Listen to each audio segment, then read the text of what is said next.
Bonjour et merci de rejoindre notre nouveau webinaire de Jamf. Nous allons bientôt commencer. Alors, sachez que ce webinaire sera enregistré et vous sera envoyé par email dès que possible. Et dès à présent, vous pouvez nous poser toutes vos questions dans la fenêtre de questions et réponses et nous y répondrons à la fin du webinaire. Si à tout moment vous avez le moindre problème au niveau du son, assurez-vous d'être bien connecté à l'audio avec votre logiciel de webinaire. Bonjour et bienvenue dans ce nouveau webinaire de Jamf où nous allons parler de la force mobile et comment nous allons pouvoir garantir la sécurité de votre force mobile. Quand on parle de force mobile, on parle de tous vos collaborateurs et utilisateurs qui utilisent ou accèdent à vos applications depuis des appareils mobiles. Des appareils mobiles peuvent être bien entendu des smartphones, ça peut également être des tablettes comme des iPads par exemple, ou des ordinateurs qui peuvent être des ordinateurs portables. Une force mobile peut être par exemple une force de commerciaux qui utilisent les appareils pour aller voir des clients et être au contact de ces clients. Quand on est en contact de clients, nous pouvons être confrontés à divers contextes réseau qui peuvent être plus ou moins sécurisés. C'est pour cela que la sécurité de votre force mobile est un enjeu pour l'ensemble des organisations. Nous allons d'abord vous présenter ce qu'est Jamf. Qui sommes-nous? Puis nous verrons ensuite quels sont les appareils mobiles qui peuvent potentiellement être à risque, comme je viens de l'évoquer à l'instant. Nous découvrirons ensuite les sécurités et la solution de sécurité de Jamf, telles que le ZTNA, la sécurité mobile et une présentation plus générale de nos solutions. Nous verrons ensuite comment mettre en œuvre le déploiement de politiques de sécurité sur votre flotte mobile. Et enfin, nous verrons ensemble toutes vos questions. Donc nous aurons une phase de Q&A où vous pourrez nous poser des questions à l'ensemble de l'équipe et nous y répondrons à la fin de ce webinaire. Jamf existe depuis maintenant 20 ans. Nous avons été fondés à Minneapolis aux États-Unis et nous sommes l'un des leaders de la gestion et la sécurisation des appareils en entreprise. Notre spécificité, c'est que nous pensons qu'il n'y a pas besoin de sacrifier l'expérience utilisateur pour sécuriser l'entreprise. C'est un équilibre difficile à trouver, bien entendu, mais nous travaillons fortement à maintenir cet équilibre entre expérience utilisateur et sécurité. Et puis nous y avons, tout comme d'ailleurs Apple, puisque nous sommes spécialisés également dans l'écosystème Apple, nous y avons ajouté un troisième élément qui est important pour tous les utilisateurs, c'est comment je peux garantir la confidentialité de mes données. Et donc, sécuriser les appareils ne doit en aucun cas impliquer un sacrifice de la vie privée des utilisateurs. C'est une équation difficile sur laquelle nous travaillons tous les jours pour à la fois sécuriser, garder l'expérience utilisateur et la confidentialité des appareils et des utilisateurs. Le périmètre de l'entreprise s'est estompé. Qu'est-ce que l'on entend par là? C'est-à-dire que depuis le Covid, et même un petit peu avant, eh bien, de plus en plus d'utilisateurs se sont retrouvés à travailler en dehors des murs de l'entreprise. Au cours des 10 dernières années, le travail à distance a quadruplé. Et donc c'est un phénomène de société incroyable puisqu'aujourd'hui, de nombreux utilisateurs ne sont plus assis derrière un bureau. D'ailleurs, 70% de ces travailleurs ne sont pas assis derrière un bureau. Et puis c'est pas forcément le cas des télétravailleurs, ça peut aussi être des travailleurs qui sont eh bien, mobiles par nature, comme des commerciaux par exemple, ou des personnes qui peuvent avoir un autre format de travail, qui ne sont pas forcément assis derrière un bureau, mais qui par exemple sont au contact des clients. Je pense par exemple à des personnes qui travaillent dans des magasins et qui ont des iPads pour gérer leur stock par exemple. Dans le même temps, nous avons constaté que de plus en plus d'entreprises ont exporté leur charge de travail, qui était autrefois stockée sur des serveurs au sein de l'entreprise, vers des services de cloud On en connaît hein, les principaux, comme par exemple Microsoft 365 ou les solutions de Google, qui sont très fortement utilisées en entreprise et que l'on retrouve sur de très nombreux appareils. Ce qui signifie qu'aujourd'hui, nous avons un changement du paradigme et également du marché de la sécurité qui doit prendre en compte ces nouveautés au niveau des appareils mobiles. C'est pour ça que la plupart des organisations avec lesquelles nous discutons et nous collaborons étudient aujourd'hui un nouveau modèle que l'on appelle le modèle Zero Trust, c'est-à-dire que comme mes appareils sont sur un réseau que je ne connais pas, je ne fais confiance à aucun réseau et donc j'étudie un modèle qui prend en charge cette réalité que l'on appelle le modèle Zero Trust. Dans le même temps, nous avons constaté un retournement du marché et un changement majeur sur l'adoption des nouvelles plateformes. Et ce que l'on voit d'ailleurs, c'est que la part de marché des appareils Windows s'est fortement réduite au profit de deux nouvelles plateformes, la plateforme Apple et la plateforme Google, qui aujourd'hui représente près de 80% de part, 70% de part de marché, là où Windows ne représente plus que 30% de part de marché. Pourquoi ? Parce que justement, les flottes d'appareils mobiles ont pris une importance dramatique pour le travail au sein des entreprises. Et aujourd'hui, eh bien, de plus en plus d'utilisateurs utilisent leur iPhone, leur iPad ou des appareils Android, voire macOS, pour accéder à leurs applications et à leurs outils d'entreprise. Et donc, vous voyez que nous sommes un peu dans un marché qui aujourd'hui est fortement partagé et fragmenté entre différentes plateformes et différents fournisseurs, donc Microsoft, Google et Apple, se partagent ce marché, et on voit également qu'Apple est particulièrement bien positionné de par sa multiplicité de plateformes et la popularité des plateformes iOS, iPadOS et macOS qui ne fait que grandir et croître au fur et à mesure des années pour représenter aujourd'hui plus de 44% de part de marché. Quand on parle d'Apple, on comprend également que l'importance d'Apple et bien entendu l'explosion de cette plateforme fait que cette plateforme est de plus en plus intéressante pour les attaquants, là où autrefois Windows était la plateforme de prédilection des attaquants. Et donc aujourd'hui, cibler des appareils Apple, cibler un très grand nombre d'utilisateurs, ce qui n'était pas forcément le cas autrefois, et donc cette plateforme devient la cible de choix des attaquants. C'est pour ça que Jamf s'est très rapidement spécialisé dans la sécurité des appareils Apple spécifiquement. Nous avons d'abord commencé notre travail et notre incursion dans le secteur de la sécurité par le biais de l'identité. Et donc nous permettons de gérer depuis des années l'identité et les accès sur les plateformes Apple. Nous avons plusieurs applications ainsi que des solutions que nous verrons tout à l'heure sur la gestion des accès.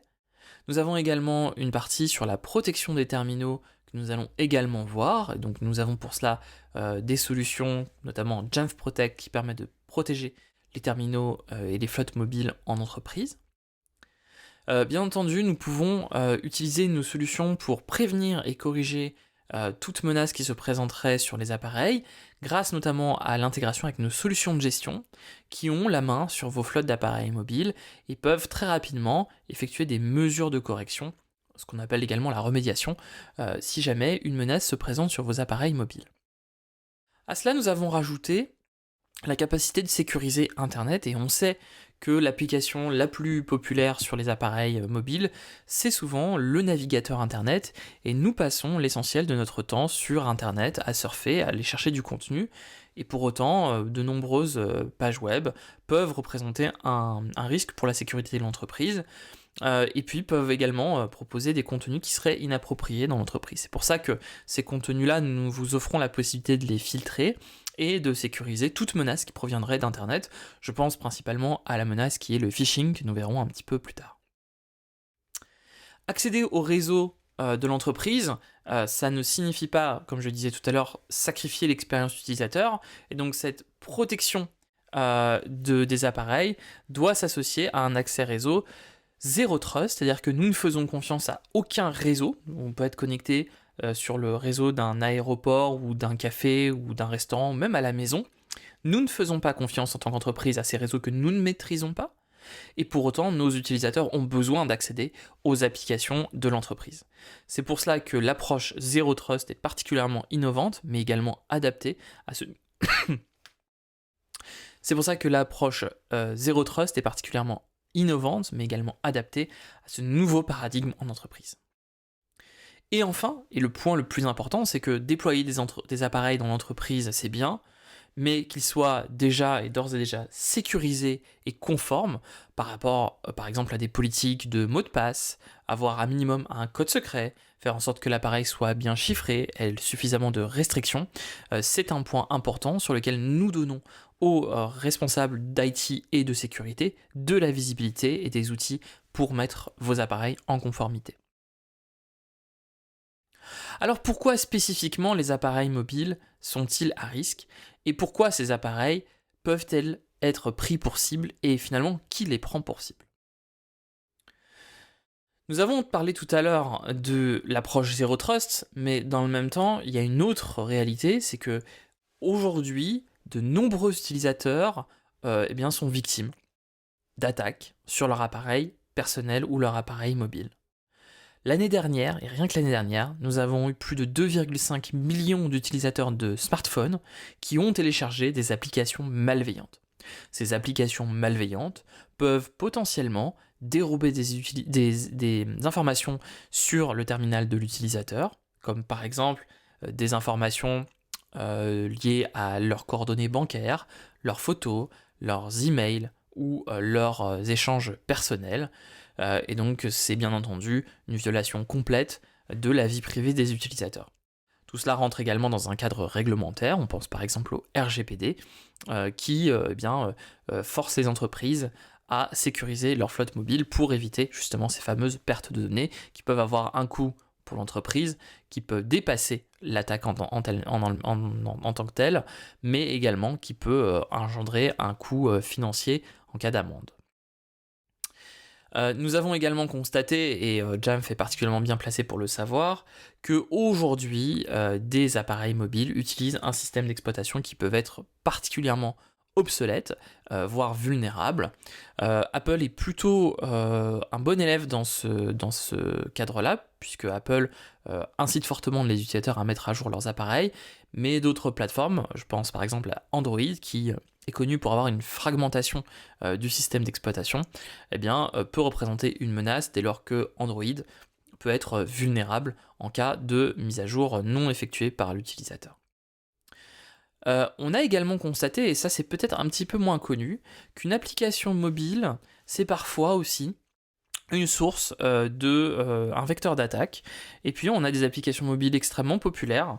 On en a une assez célèbre, une application chinoise de réseaux sociaux qui propose des vidéos, donc vous voyez un petit peu de quoi je parle, qui a fait l'actualité récemment et qui a été découverte comme étant une application assez peu sécurisée finalement, ou qui pouvait extraire des données des utilisateurs, parce que ces applications-là, en fait, on a tendance à l'oublier, mais elles ont accès à vos données personnelles, elles ont accès à votre caméra, elles ont accès à vos contacts, puisque vous leur donnez l'accès. Si vous cherchez à publier une photographie sur un réseau social, vous allez donner l'accès à votre caméra à cette application, et cette application, à partir du moment où elle est vérolée, l'attaquant peut également accéder à ces autorisations auxquelles vous avez donné accès à l'application. Donc il faut faire très attention, puisqu'aujourd'hui, 85% des applications mobiles ne sont pas suffisamment sécurisées et peuvent laisser échapper des données de vos utilisateurs.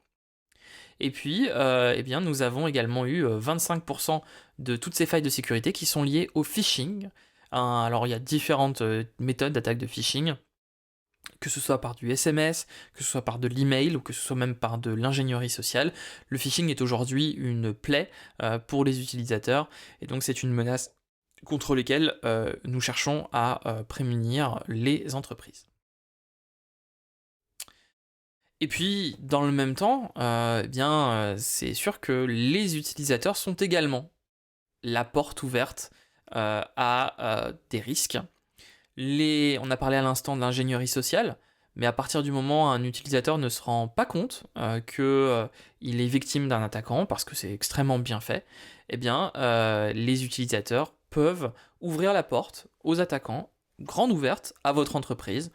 Il suffit de voir le nombre d'attaques et de cyberattaques qui ont ciblé des VPN, par exemple par le biais d'attaques de type mouvement latéral, qui ont pu rentrer très facilement au plus haut niveau de l'entreprise, accéder à des serveurs de l'entreprise, se donner des privilèges d'administration, parce que certains serveurs n'étaient pas suffisamment sécurisés, puisque on considérait que ces serveurs finalement étaient au sein de l'entreprise. Et puis dans le même temps, les attaques de phishing ont fortement augmenté à partir du moment où on a accès à Office 365, on a accès potentiellement à l'annuaire de l'entreprise, à des fichiers qui peuvent être dans des dépôts SharePoint par exemple. Et donc ça c'est assez facile finalement de rentrer et de dérober des informations, des fichiers clients de l'entreprise et tous les risques qui y sont associés.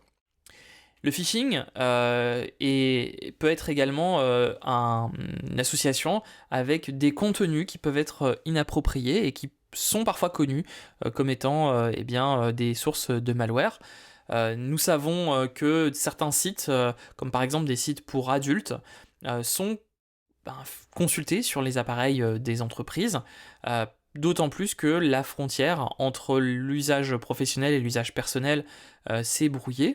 Et le contenu adulte consulté sur les appareils fournis par l'entreprise a été fortement multiplié au cours de ces dernières années, avec une augmentation de 600%, d'où l'intérêt de contrôler les usages qui sont effectués sur Internet par vos utilisateurs en entreprise, pour éviter que justement ces utilisateurs puissent à leur insu être victimes d'attaques de type phishing.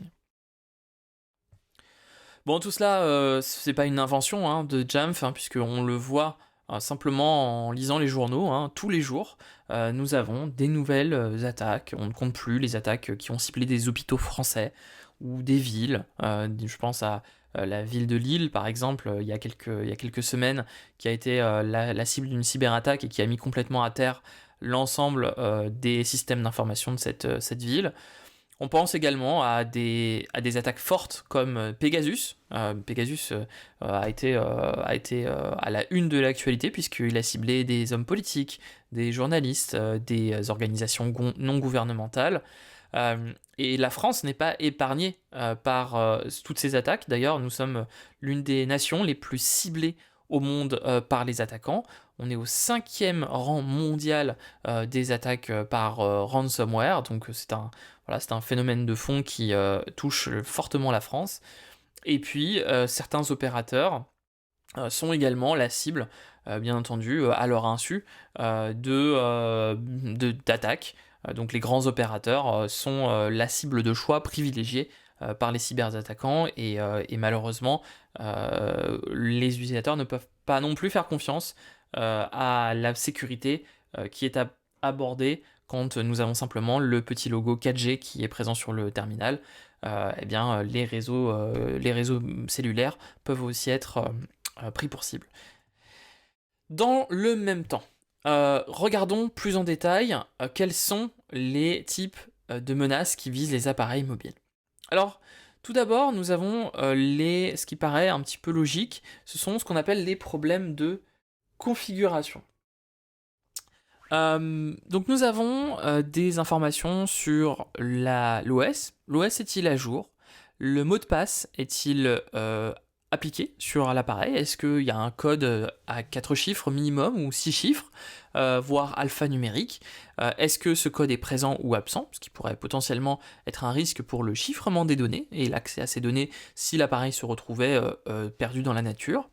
Et puis, ces appareils sont-ils obsolètes? Sont-ils peut-être liés à des failles de sécurité hardware? On sait que certains appareils, alors pas forcément dans le cadre des iPhones, mais ça peut aussi être le cas d'appareils Android qui ont eu des processeurs ou des éléments, des composants de la mémoire qui étaient obsolètes. Donc ça peut être soit des configurations qui sont obsolètes, soit des OS qui sont obsolètes, soit des nouvelles fonctionnalités qui peuvent mettre en péril la sécurité des entreprises qui n'ont pas été pris en charge et pris en compte lorsqu'elles ont été publiées par par les grands opérateurs. Je pense par exemple à la vie privée des utilisateurs et la randomisation de l'adresse MAC quand iOS et iPadOS 14 sont sortis. C'est une fonctionnalité qui a été qui a impacté fortement les entreprises, puisque du coup la vie privée des utilisateurs était préservée par donc du coup c'était plutôt positif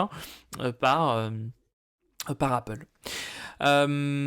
En même temps, on a également les applications qui peuvent être à risque. J'en ai parlé tout à l'heure avec des applications qui peuvent potentiellement induire des fuites de données. Donc ça, c'est un point aussi. Et puis enfin, les attaques contre le réseau et contre l'infrastructure. La principale attaque que l'on connaît, c'est l'attaque de l'homme du milieu, donc man in the middle en anglais, et associé également avec ce qu'on appelle le SSL strip, donc c'est-à-dire que on va pouvoir dérober un certificat SSL et faire croire à l'appareil qu'il est connecté à un appareil et à un réseau de confiance, et dérober et appliquer un certificat SSL pour pouvoir analyser le trafic, même si ce trafic a le petit cadenas vert avec le HTTPS. Donc l'attaque man in the middle associée au SSL strip, c'est la capacité de dérober des données sur les appareils. Et donc c'est également une menace sur laquelle il faut se prémunir. Tout cela est associé aux menaces qui sont sur le réseau, même si l'appareil est sécurisé. Pour autant, le réseau, c'est un petit peu la jungle. Et nous connaissons tous la menace mobile numéro 1 qui est le phishing. Recevoir un SMS qui nous incite à aller donner nos coordonnées à Chronopost ou nos informations de CPF, ou voir notre compte Netflix qui aurait potentiellement eu un incident de paiement ce mois-ci, eh bien, ce sont des exemples de menaces phishing que l'on retrouve fortement sur les appareils grand public et qui peuvent être un risque pour la sécurité de l'entreprise. On a également des risques qui sont liés au contenu, donc potentiellement télécharger des fichiers malveillants. Et également, quand l'appareil est connecté à Internet, on a ce que l'on appelle le command and control. Et donc ça, c'est quelque chose qui est moins connu, mais qui pourtant est très facile à mettre en œuvre dès lors que l'on est rentré dans le terminal. Donc c'est la possibilité tout simplement d'enregistrer le flux de votre caméra, de votre microphone, et nous avons des attaques assez sophistiquées qui sont apparues, et notamment c'était le cas de Pegasus qui effectuait cette attaque malheureusement. Regardons un petit peu le phishing. On voit ici un exemple de phishing assez intéressant, puisque nous avons ici à gauche un post d'un attaquant qui va cibler un utilisateur. Donc il va lui envoyer simplement une information sur son compte Office 365 qui aurait été corrompu, où l'administrateur lui recommande de mettre à jour son mot de passe. L'utilisateur va recevoir un SMS par le biais du canal SMS.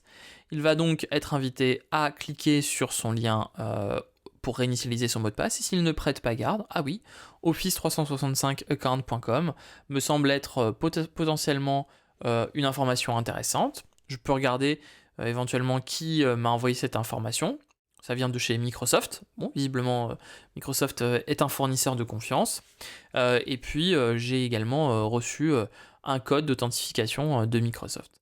Et si je me retrouve à cliquer sur le lien office365account.com, je vais me retrouver sur une page et l'utilisateur va se faire dérober ses données. Donc on voit ici la page qui est tout à fait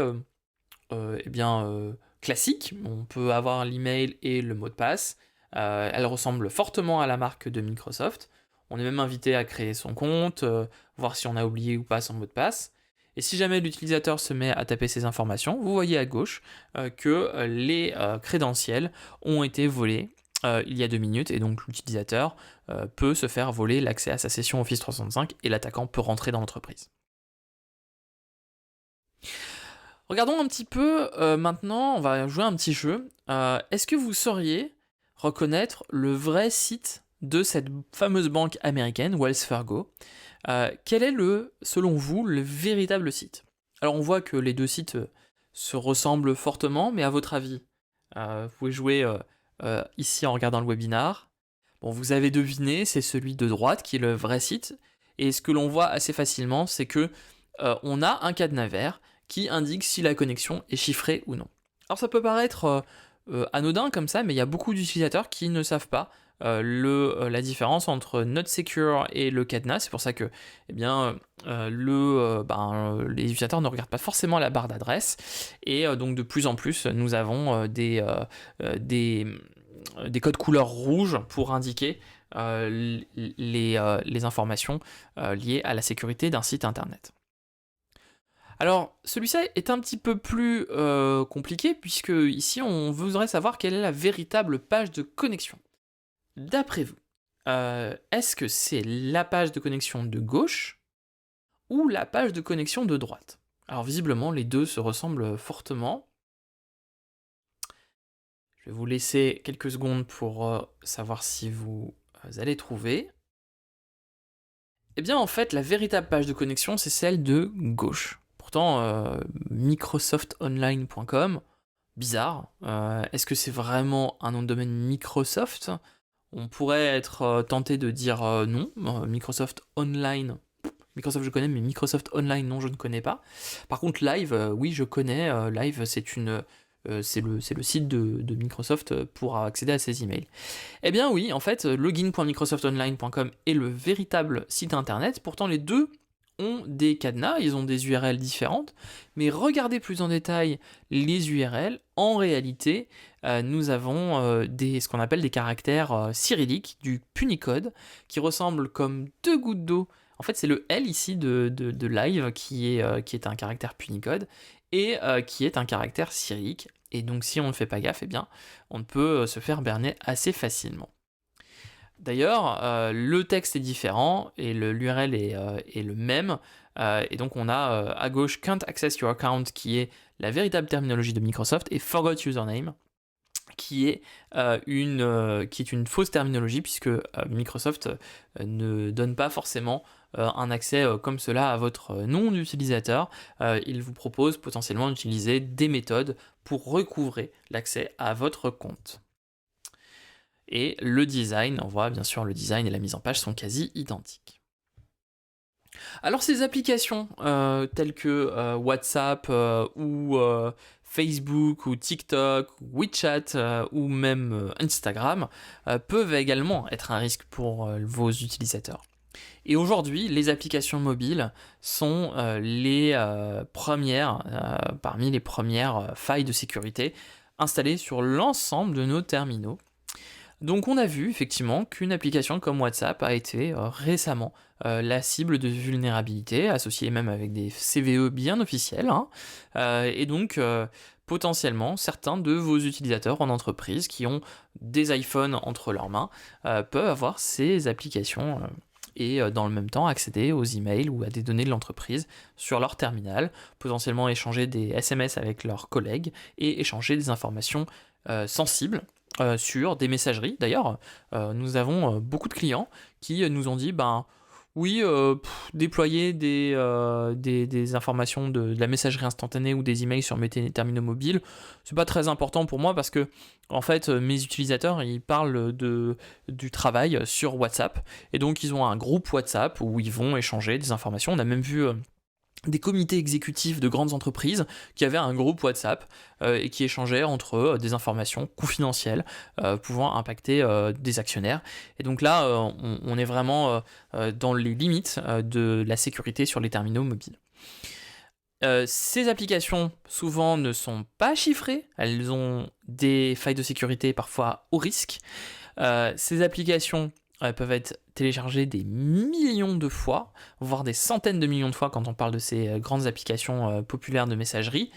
Et puis, ces applications peuvent être également la cible pour exfiltrer des connexions et des identifiants de connexion. Toutes les données sont rarement chiffrées. Je sais que par exemple, si on prend WhatsApp, la sauvegarde n'est pas chiffrée par défaut. Il faut activer la petite coche pour chiffrer les sauvegardes de WhatsApp. On peut également avoir des permissions d'accès à des autorisations excessives. Je pense par exemple à des applications sur Android qui vont demander une grappe d'autorisation. Est-ce que vous m'autorisez à faire ceci, cela? Donc l'utilisateur qui a envie d'accéder à son application, il clique sur oui, j'accepte. Puis finalement, il va donner accès à sa caméra, au contenu de sa carte SD, à ses SMS, à son calendrier. Alors que finalement, c'est juste une application de jeu. Donc c'est parfois un petit peu excessif, surtout lorsque l'on laisse son enfant jouer avec son smartphone professionnel et installer des jeux qui peuvent être des jeux potentiellement qui vont dérober des informations sur les appareils. Et puis parfois ces applications peuvent même être des portes d'entrée pour exploiter des failles du système d'exploitation. Apple et Google travaillent fortement pour faire interdire ces applications et les supprimer du store, mais parfois certaines applications passent par les mailles du filet quelque part, et parfois une faille de sécurité qui n'était pas forcément détectable par Apple ou par Google lorsqu'elles ont validé cette application l'est par la suite, et donc potentiellement ces applications peuvent être même exploitées, désassemblées, republiées sur internet. Je pense à des jeux mobiles qui sont parfois payants et que l'on va retrouver sur des stores alternatifs, donc ce qu'on appelle le side loading, et pouvoir charger des applications bêta ou de pré-version. Alors sur Android, les utilisateurs connaissent bien l'installation des APK, des fameux APK. Sur iOS, on a la possibilité, si l'on a par exemple un certificat développeur, la possibilité de signer des applications en mode sideloading, voire de télécharger des App Store alternatifs qui sont bien entendu remplis d'applications de malware. Et lorsque l'on télécharge une application craquée, eh bien, c'est aussi une faille de sécurité très importante que l'on installe sur son terminal. Donc attention en utilisant ce type d'application. D'autant que dans le futur, l'iPhone devrait être un petit peu plus ouvert pour l'installation d'applications, puisque c'est une loi européenne associée au DMA qui va imposer à ces grandes plateformes d'installer des applications en dehors des stores officiels des entreprises. Bon, maintenant on vous a bien fait peur, hein, comment est-ce qu'on va pouvoir vous protéger de manière efficace ? La première stratégie, c'est de pouvoir créer un accès réseau Zero Trust simple. Alors, créer un accès réseau Zero Trust, c'est une chose, mais qu'est-ce que ça signifie ? Est-ce que ça signifie finalement ne rien faire sur mon terminal ? Déjà, c'est pouvoir avoir une connexion permanente aux applications, de pouvoir être sûr que lorsque je vais accéder à une application d'entreprise, je passe par cet accès réseau Zero Trust, et finalement, si j'accède à mes mails d'entreprise, tout mon contenu de mailing vers mon entreprise doit être chiffré par le biais, par exemple, d'un tunnel en entreprise, de ne pas avoir finalement d'installation de matériel, de clés d'accès, de certificats supplémentaires, de VPN à installer avec avec un pare-feu, ce genre de choses assez complexe à mettre en place dans votre infrastructure, donc quelque chose d'extrêmement simple à manager et d'extrêmement simple à entretenir, et puis avoir également un accès granulaire à des applications SaaS et sur site. On a parlé tout à l'heure de l'accès VPN à vos applications. L'accès VPN à vos applications, dès lors qu'il est corrompu, l'attaquant peut un petit peu se balader lorsque il est rentré dans le VPN, et il peut se balader sur d'autres serveurs de l'entreprise. C'est ce que l'on appelle le mouvement latéral et permettre d'accéder à vos applications sur site. Et donc, élaborer une politique d'accès granulaire, c'est-à-dire tu peux rentrer dans l'entreprise, mais tu n'as accès qu'à certaines applications qui te sont attribuées toi en tant qu'utilisateur et à aucune autre. Typiquement, quelqu'un qui travaille au marketing ne devrait pas avoir accès au dépôt GitHub des développeurs de l'entreprise. Eh bien, c'est quelque chose que l'on peut mettre en place avec une politique d'accès granulaire. Donc, généralement, on se dit, finalement, je vais utiliser pour ça un VPN. Oui, c'est une bonne idée le VPN, c'est une première base, mais souvent, le VPN est difficile à adapter, à scaler, c'est coûteux, ça coûte très cher, mettre en place un serveur VPN, on ne se le cache pas, on le sait. La complexité est parfois importante, et puis ça prend également du temps pour mettre en place et maintenir cette infrastructure. Dans le même temps, le VPN, c'est une expérience utilisateur qui a des décennies. Donc le VPN a à l'origine été conçu pour quelque part tirer un câble de l'entreprise, un câble réseau de l'entreprise jusque chez le domicile d'un collaborateur ou sur un site distant. Et donc, c'est une expérience utilisateur qui n'est pas adaptée aux appareils mobiles, qui a tendance à décharger la batterie et puis à reconnecter, se déconnecter, se reconnecter assez souvent, ce qui pour l'utilisateur est une expérience très frustrante par rapport à d'autres types de sécurité ou simplement accéder en cloud à ces applications. Et dans le même temps, eh bien, un attaquant, comme je le disais à l'instant, peut se déplacer librement au sein du réseau dès lors qu'il est rentré, et le VPN ne protège que ce qui est dans le réseau de l'entreprise et ne va pas protéger vos applications qui sont dans le cloud. Pour autant, vos applications qui sont dans le cloud, on le disait tout à l'heure, représentent jusqu'à 85% des applications en entreprise, et donc c'est un phénomène à prendre en considération.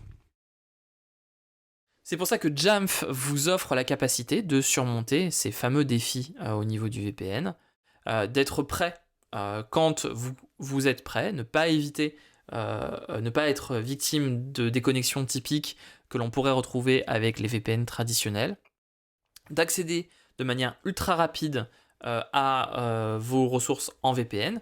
Et donc c'est pour ça que nous avons conçu un VPN spécialement pour Apple en utilisant des frameworks natifs des plateformes et des technologies cloud modernes, d'être à la fois simple et sécurisé, pouvoir se déployer très facilement sur vos appareils, et également à l'épreuve du temps, puisque du coup, nous sommes compatibles avec les derniers OS des grands opérateurs, dont notamment les OS d'Apple. Donc dès qu'Apple offre une mise à jour aux utilisateurs, vos utilisateurs peuvent s'adapter et vos applications continuent de fonctionner grâce au mécanisme ZTNA de Jamf.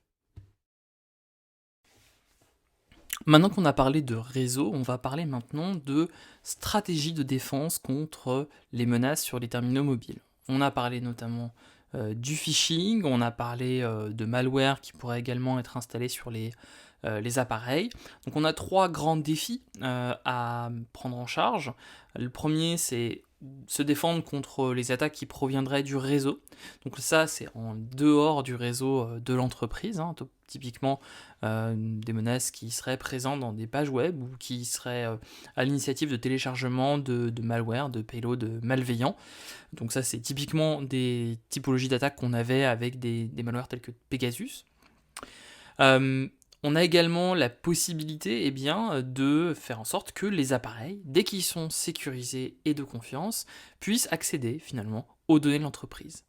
Donc à contrario, nous n'allons pas octroyer aux données de l'entreprise les accès nécessaires aux terminaux qui auraient été attaqués ou qui seraient compromis par un logiciel malveillant, où on aurait des indices à minima de compromission de cet appareil. Donc ce sont vraiment ces trois défis que l'on retrouve dans cette approche qu'on appelle de Mobile Threat Defense.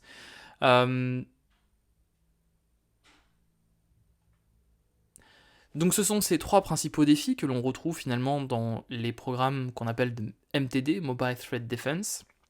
Alors le premier, c'est finalement que c'est également difficile à mettre en œuvre.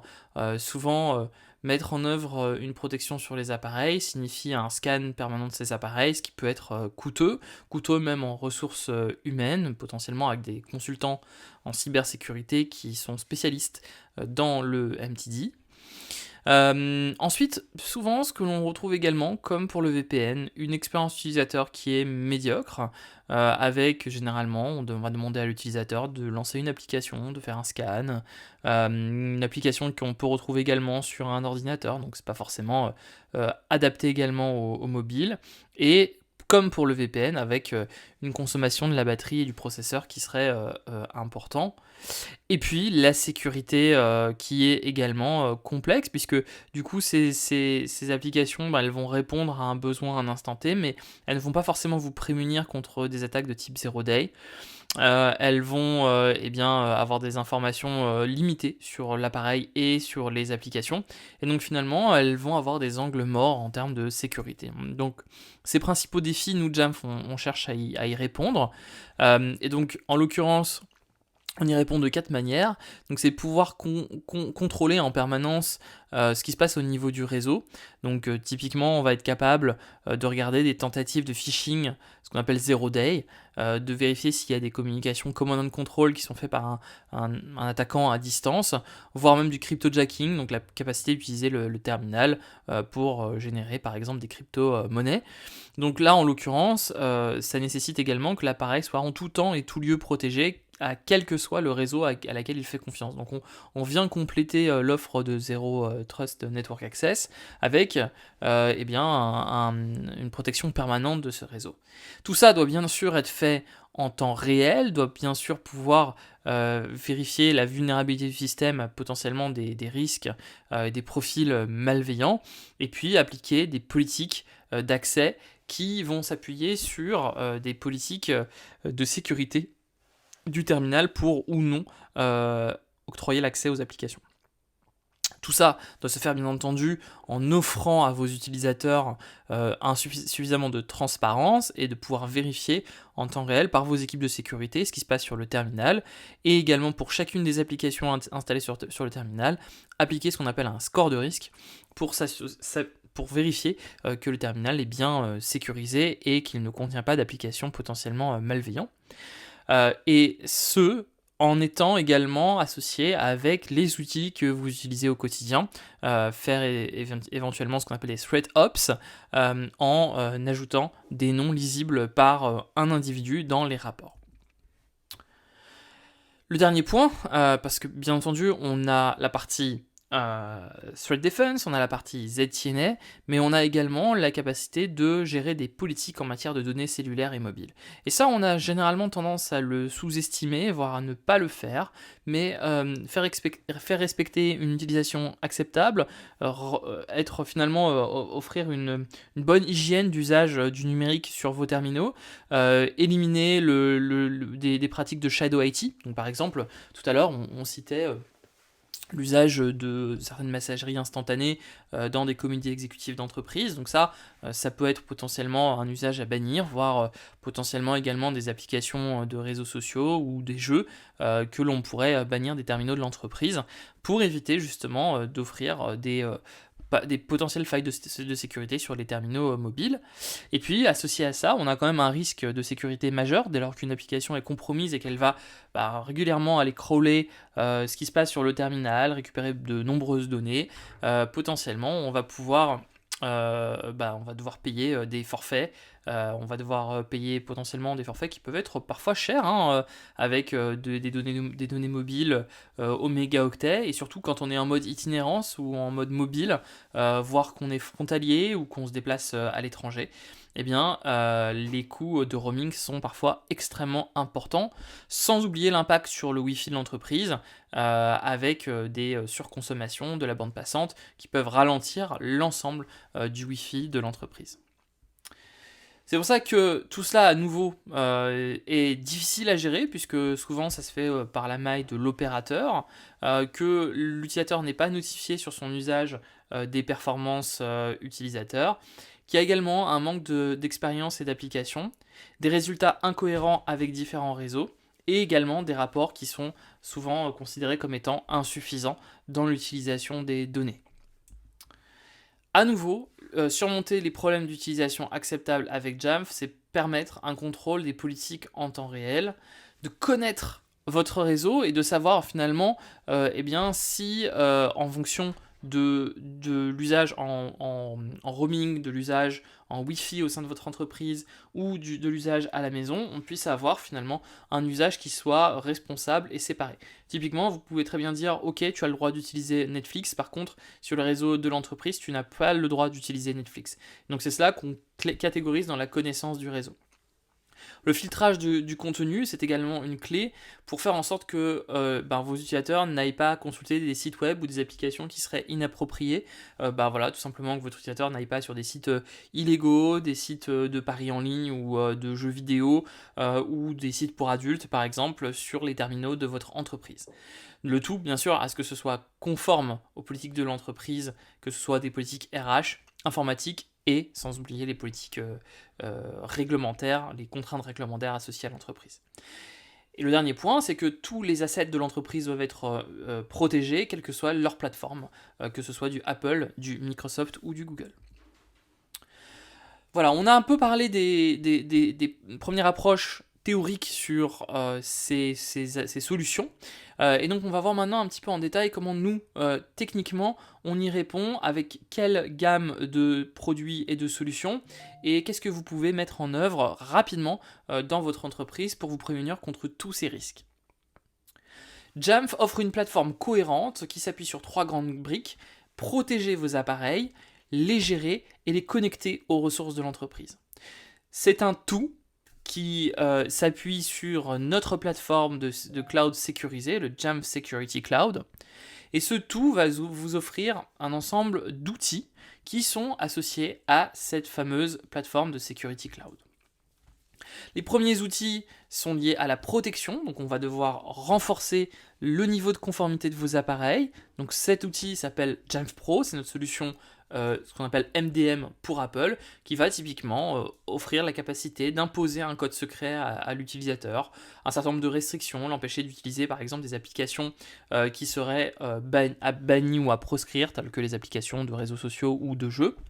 Et donc ça, c'est associé au Mobile Device Management.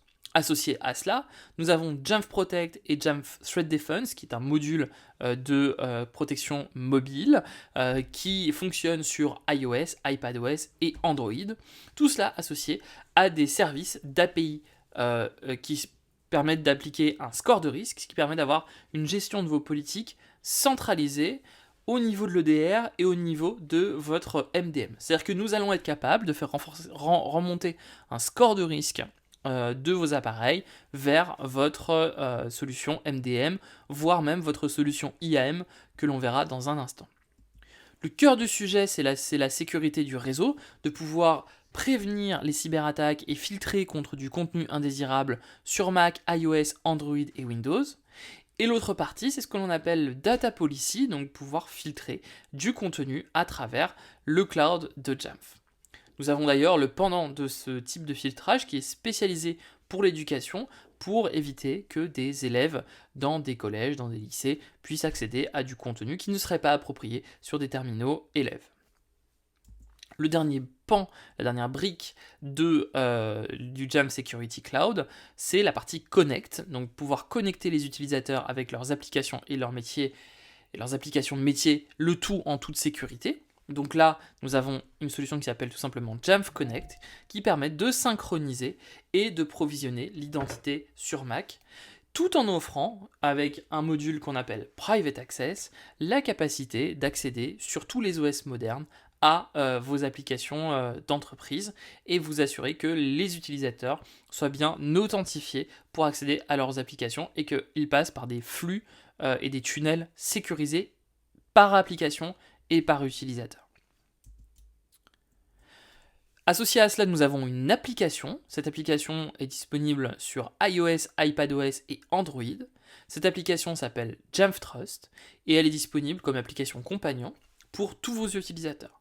Cela va donner la possibilité aux utilisateurs de savoir s'ils ont été attaqués ou ils ont eu un comportement à risque sur leur terminal et leur donner, voyez, des alertes assez explicites sur des actions qui seraient requises immédiatement et leur donner de la visibilité sur potentiellement des applications malicieuses qui auraient été détectées, des attaques man in the middle, et de consulter les alertes et l'historique de la sécurité sur ces appareils. Cette application permet également, d'une manière consolidée, d'accéder via Jamf Trust au réseau de l'entreprise. Et donc, l'utilisateur peut à la fois protéger son terminal, mais également accéder à ses applications d'entreprise par le biais de micro-tunnels VPN, par utilisateur et par application, encore une fois, le tout en étant à la fois transparent, c'est-à-dire que l'utilisateur il accède à son application et il ne se rend même pas compte qu'il a besoin ou qu'il est connecté à un VPN, et le tout sans compromettre la vitesse de connexion de vos utilisateurs, donc avec un VPN ultra rapide, compatible avec tous les appareils que l'on trouve sur le marché. Cette application vous donne également la possibilité d'avoir un cas d'usage liés à la consommation de la data au sein de vos organisations, et vos utilisateurs, en gros, ils vont savoir combien de gigaoctets ils ont consommé, ils vont tenter d'accéder à des sites internet potentiellement restreints comme Netflix, et ces sites internet, ils auront des notifications dès lors qu'ils chercheront à y accéder. Donc grâce à Jamf Data Policy, vous pouvez mettre en œuvre des politiques d'utilisation acceptables sur tous vos terminaux mobiles et vous éviter de la même manière des gros hors forfait potentiellement, voire même des milliers d'euros de hors forfait, comme ça a pu arriver dans de très nombreuses entreprises.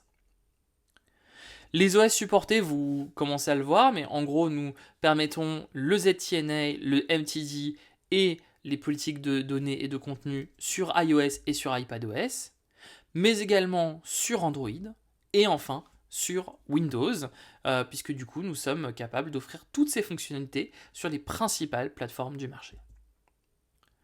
Nous avons vu l'ensemble de ces éléments qui sont aujourd'hui couverts par Jamf. Maintenant, vous allez pouvoir nous dire, ok, donc Jamf offre tout cela, mais pourquoi je vous ferai confiance à vous spécifiquement par un autre vendeur de sécurité ? Alors Jamf, depuis bien que nous investissons dans le secteur de la sécurité, nous avons monté en interne ce que l'on appelle le Jamf Threat Labs. Nous sommes aujourd'hui à la pointe de la recherche, et donc grâce à ce laboratoire de recherche, le Jamf Threat Labs, sur les menaces liées à la sécurité mobile et également liées à la sécurité Apple. Nous avons plus de 20 ans d'années d'expérience dans l'écosystème Apple, et nous avons également un track record très important sur la capacité de détecter des failles zero day, et notamment des sites de phishing zero day et des failles liées au système d'exploitation. Nous sommes régulièrement cités par typiquement Apple ou Google comme étant un des partenaires de choix pour la découverte de vulnérabilités dans le cadre parfois de programmes bug bounty ou simplement de découverte de failles zero day qui ont été présentées au sein des plateformes. Toutes ces informations, une fois que vous les avez collectées par le biais de vos applications Jamf et que vous les avez renvoyées vers votre Jamf Security Cloud, vous pouvez très bien vous dire, ok, mais maintenant, est-ce que je peux aussi les récupérer pour les faire renvoyer vers mes applications de threat hunting ? La réponse, c'est oui, puisque du coup, vos flux de travail sont à la fois flexibles pour vos alertes et vos télémétriques critiques. Donc, toutes vos alertes qui proviendraient de vos devices vont générer des logs et des rapports, et vous allez pouvoir contrôler à la fois où et comment les données d'alerte de vos terminaux circulent. Donc, ça va d'abord circuler par le Jamf Security Cloud, ce qui va ensuite envoyer des flux de menaces vers votre SIEM ou votre SOR, le tout en anonymisant la donnée et l'identité de l'utilisateur en option. Et ça, c'est un point extrêmement important pour garantir la vie privée de l'utilisateur. Donc c'est optionnel, puisque du coup, vous pouvez très bien dire que pour simplement faire des enquêtes sur des usages potentiellement malveillants sur le terminal, vous allez collecter des informations qui sont liées à l'utilisateur, mais dans certains cas, vous ne pouvez pas réglementairement avoir la donnée de l'utilisateur. Vous pouvez simplement analyser le malware de manière factuelle sur le terminal qui a été infecté, sans affecter les données de l'utilisateur. Donc l'autre élément, c'est un utilisateur qui peut potentiellement avoir accédé à un site qui serait non autorisé par la politique de l'entreprise, mais qui pourtant serait un site à caractère personnel. Vous ne pouvez pas savoir quel utilisateur a consulté ce site, et donc la vie privée de cet utilisateur a été préservée. De la même manière, l'inverse est vrai, c'est-à-dire que vous pouvez savoir un utilisateur qui a potentiellement accédé à un site malveillant, mais vous n'avez pas malveillant, mais plutôt non conforme à la politique de l'entreprise. Par exemple, un site de jeu, un site de paris sportif ou un site pour adultes, vous n'allez pas savoir à quel site exactement votre utilisateur a accédé. Vous saurez simplement la catégorie du site de votre utilisateur. Donc on a la capacité vraiment de cumuler les deux, ne pas savoir quel est l'utilisateur qui a accédé à quel site, et ne pas savoir quel site a été accédé par tel utilisateur. Nous avons fait le tour de notre portefeuille de sécurité spécialisé dans les mobiles. Vous voyez qu'aujourd'hui Jamf offre une plateforme extrêmement complète sur la capacité de protéger vos terminaux mobiles. Nous allons maintenant parler des prochaines étapes et faire un rapide overview. Donc les différentes choses que nous avons vues aujourd'hui, c'est de pouvoir surmonter aujourd'hui l'usage du VPN en entreprise et les défis qui sont associés à cet usage de VPN, notamment sur des terminaux mobiles. On les a vus, le coût, l'expérience utilisateur, la capacité d'avoir une batterie qui serait dégradée, et donc plutôt adopter une approche ZTNA qui est bien plus adaptée sur les terminaux mobiles et finalement qui va répondre à tous ces défis. La capacité également d'améliorer la sécurité de vos appareils Apple grâce à nos solutions de sécurité qui vont vous permettre de détecter les menaces et y remédier instantanément. Offrir la capacité d'un usage acceptable sur les terminaux et de bloquer des catégories de sites qui seraient inappropriés.